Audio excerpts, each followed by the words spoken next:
வணக்கம் ஃப்ரெண்ட்ஸ், இது உங்கள் தமிழ் ஃபேன்ஸ் சேனல். இன்னைக்கு நம்ம பார்க்க போகிறது பார்த்தீங்கன்னா மியூசியம் இருக்கு படத்தோட ரிவ்யூ. நம்ம ஹிப்ஹாப் ஆதி முதல் முறையாக ஹீரோவாக நடித்து வெளிவந்திருக்கு இந்த படம். அதாவது பார்த்தீங்கன்னா இந்த படத்துக்கு பார்த்தீங்கன்னா பெரிய எக்ஸ்பெக்டேஷன்லாம் அப்படி ஒன்றும் இல்லை. ஏன்னா ஏற்கனவே நம்ம இப்போ பல மியூசிக் டைரக்டர்ஸ் ஹீரோவாக நடிக்கிறத பார்க்குறோம்.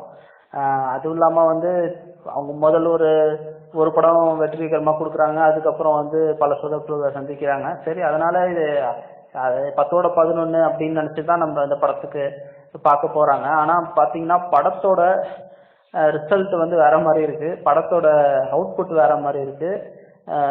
ரொம்ப நல்லா ஸ்க்ரீன் பிளே ட்ரீட் பண்ணியிருக்காங்க இந்த படத்தில்.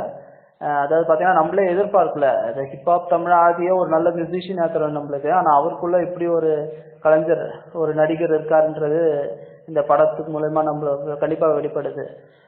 அதாவது இந்த படத்தில் பார்த்தீங்கன்னா ஒரு ஹைலைட் என்னன்னா எல்லாமே பாசிட்டிவாக இருக்கும். எதுவுமே ஒரு நெகட்டிவிட்டியோ இல்லை ஒரு கெட்ட விஷயத்தை காமிக்கிறதோ அதெல்லாம் எதுவுமே இல்லாமல் படம் செம்ம மாசாக இருக்கு, செம்ம பாசிட்டிவாக இருக்கு. அது ரொம்ப முக்கியம். நிறைய கருத்துக்களை சொல்லியிருக்காரு. அதாவது இன்னைக்கு இளைஞர்களுக்கான ஏன்னா பல கருத்துக்களை சொல்லியிருக்காரு.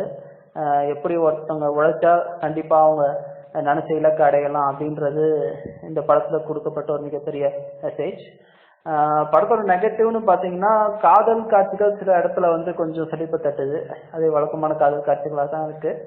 இருந்தாலும் பரவாயில்ல, இந்த ஓவராலாக படத்தை பார்த்தோம்னா அந்த ஒரு சில குறைகள் நமக்கு தெரியாது. பாட்டும் சரி டான்ஸும் சரி பரவாயில்ல, நல்லாவே இருக்கு. பேக்ரவுண்ட் ஸ்கோரும் அது சூப்பராகவே பண்ணியிருக்காரு. இந்த படத்துக்கு நம்மளோட ரேட்டிங் பார்த்தீங்கன்னா 5க்கு 3.5 தருவோம். கண்டிப்பாக படத்தை பாருங்கள். எங்கள் ரிவ்யூ உங்களுக்கு பிடிச்சிருந்தா லைக் பண்ணுங்கள், சப்ஸ்கிரைப் பண்ணுங்கள், ஷேர் பண்ணுங்கள். Thank you friends.